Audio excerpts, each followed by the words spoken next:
which is Scream 7. So y'all already know the Scream 7 trailer came out last week. Everybody was living for it. It came out on Thursday. I remember, like we said before, y'all asked me when do I think a Scream trailer is going to pop up. I said it's probably going to pop up on Halloween. I was slightly correct because it came out the day before.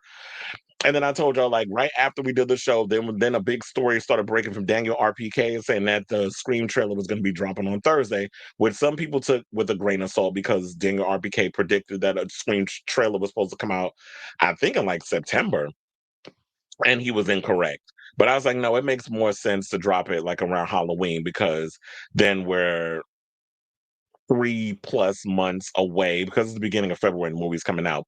So we're only gonna be a couple of months away from the movie actually being in theaters the first week of February. So yeah, they have plenty of time to do the market and everything. So the trailer dropped. A lot of people seem to be liking it. It broke a bunch of damn records. I wish I had the actual tweet on it. They were talking about like what the numbers and stuff were. I know there was something I was supposed to bring up, but I totally forgot. But anyways, neither here nor there. Just know it broke a lot of records. So of course, with that, you already know the Melissa Barrera fans or a lot of the trolls who really aren't fans of the Scream franchise was going to come forth with their mess, and now they're talking about they're going to spoil the movie and they're going to do all these other things, which I think is freaking idiotic if you ask me. So let's get into the story. So the first trailer, as y'all know, from Scream 7 was released, which features Neve Campbell, who is my generation's Scream Queen and who has been with the franchise. Child, she said, I'm really old when they brought this up. 30 years. Next year makes 3 decades that Neve Campbell has played Sidney Prescott, and she looks good. By the way, keeping up, you got to keep it right and tight, especially when you're a woman of a certain age. You got to work in Hollywood. They always want you to maintain that youthful glow even if you be feeling the body part the ailments and everything be kicking in and stuff. So then they said the movie, however, is much different than its initial iteration, as it was originally set to focus on Melissa Barrera's Sam and Jenna Ortega's Tower Carpenter. Plans for the sequel changed when Barrera was fired from it after making statements on social media regarding the Israel-Gaza conflict. And also to add to that, I have something that I literally came across a couple of minutes before I went live that she posted on social media. It seemed like she's trolling, but we're going to get into that in a second.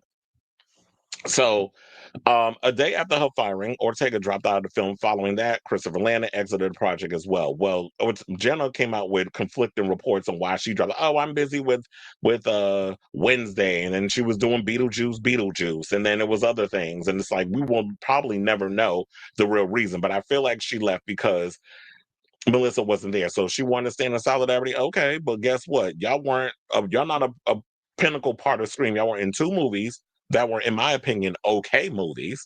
I kind of didn't like where they were going with the Scream franchise because it didn't feel like a Scream film. It felt like y'all were trying to tell a story with these new characters, and you were pretty much trying to sideline the legacy characters instead of trying to find a way to balance, bring in the legacy characters, but then also passing the torch to this new generation. But Radio Silence wasn't good at taking someone else's pre-existing IP and trying to make it their own.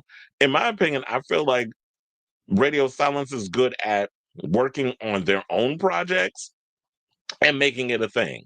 Because I love what they did with Abigail, which, by the way, y'all let flop at the box office. So if y'all so hardcore, all for Melissa Barrera and Free Palestine and not being so damn performative, which it was feeling like it is coming from a lot of people on social media that live in that bubble, where were y'all opening weekend when Abigail came out? Because I was in the theater. I paid Dolby price to go see that film in the theater, and it was like literally 6 people in it, and it's 2 floors. So where was y'all? So if y'all gonna walk the walk, y'all gotta be able to talk the talk as well, instead of talking shit on social media but not backing it up with anything, instead of words that you type with your goddamn fingers. Like, stop being basement dwellers and really stand on some shit. So that's the kind of thing that irritates me in regards of a lot of people trying to play up this performative thing regarding Melissa Barrera. And also, she's got other things coming out. Y'all can support that Simu Liu show that she got coming out. I don't remember the name of it, but she got a show coming out with him in December. And she's currently working on a movie with John Travolta in Spain about some damn killer whales. So when all that stuff started to come out, Most likely that movie's probably gonna come out in 2026. I want to see them numbers do Scream numbers. I want to see that movie do Scream numbers. But we all know it's not because a lot of what people do is performative. So with all that being said, and then Christopher Landon basically left the project because the trolls that I'm referring to decided to bully him and threaten to unalive his children. Like, this is what we're doing in 2025. Well, it was 2024 when it went down, but this is what we're doing. So then they had to rework the whole thing, and then that's when Spyglass and all of them decided to stick their tail between their legs and come back up the Brinks truck and beg Nev Campbell to come back because they were like, oh, well, we're too far deep into the franchise. We can't start with a whole new cast. Nobody's going to come and really see that because now we have to pander to the legacy fans when you were pretty much trying to throw us by the goddamn wayside. I forgive you if the movie is good, but you try to throw us who were with the franchise from the beginning to the wayside because you want to bring in this new generation of people who have no real ties and attachment to the Scream franchise. So they, I guess, learned the error of their ways and then decided, okay, let's go back and kiss Neb's ass, give her a little more say so on the script or working as a producer and getting that credit and giving her more money, the money that she was supposed to get from the beginning, but y'all didn't want, y'all gave her the finger. And now who's the one laughing? All the way to the bank because she finally got her way. So now this movie is going to focus on Sydney and her daughter, Tatum, as they have to defend themselves against a new Ghostface. Now, I did like the trailer. I did have issues with, I felt like it was a little too dark and certain things you couldn't really see. But also, the issue that I had was that I felt like even though we didn't see a lot of characters that were mentioned, Mark Consuelos is in the movie.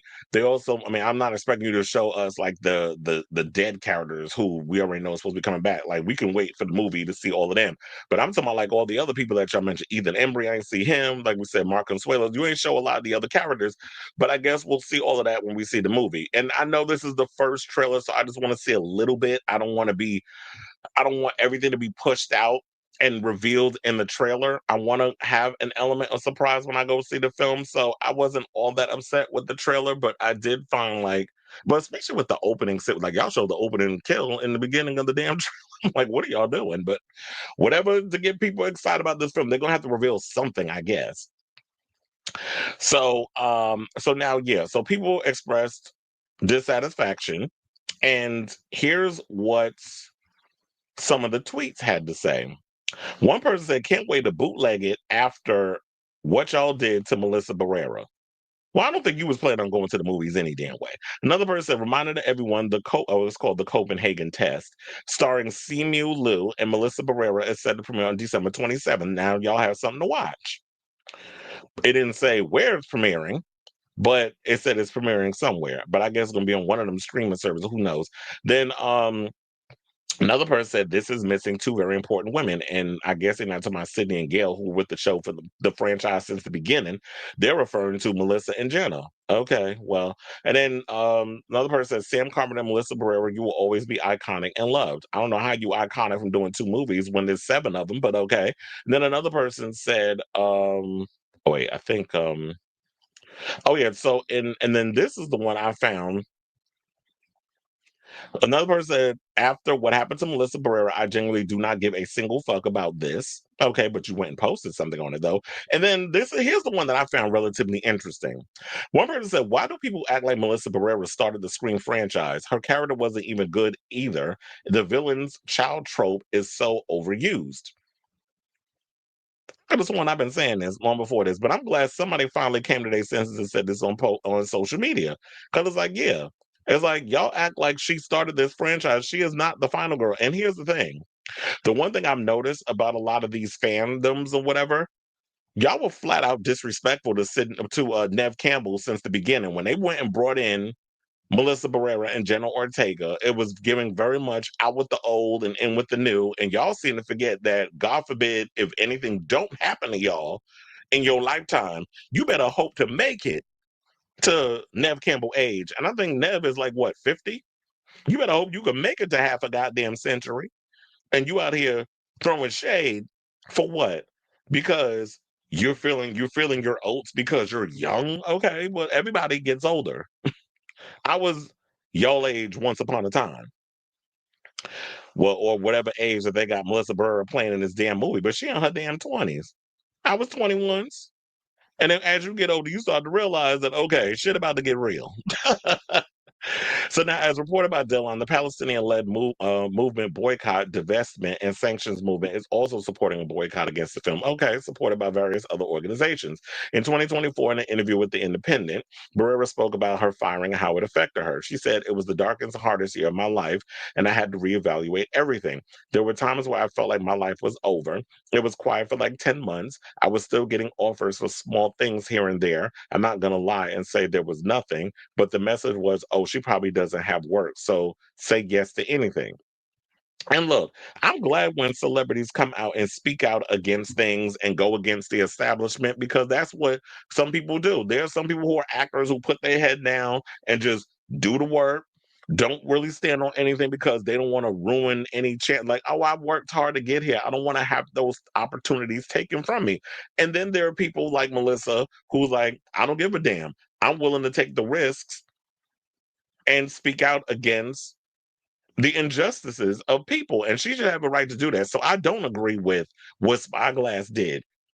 And of course, this was at a time when people weren't really doing like free Palestine thing. It wasn't the genocide. Well, the genocide is bad regardless, but it wasn't to the point where it is now. She was doing that when it was just before it became chic for everybody to jump on the bandwagon and start talking about free Palestine. So now that everybody's in this place of like, yeah, Israel's in the wrong for what they're doing and continuing to do, because they don't keep bringing up this fake ceasefire that has not happened. They keep talking about ceasefires, but this is never a plan of a ceasefire. This is all a clown show. And people need to realize it's all performance theater. Bad performance theater, way off Broadway.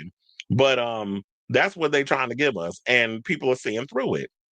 So, like I said, at the end of the day, she's still getting work. So yeah, she's not a part of the franchise, but at least she's still working. So why are people still upset? Yeah, she's not gonna be in this movie. I don't feel like y'all are real fans. Like people who still speaking out about this, y'all not real fans of Scream.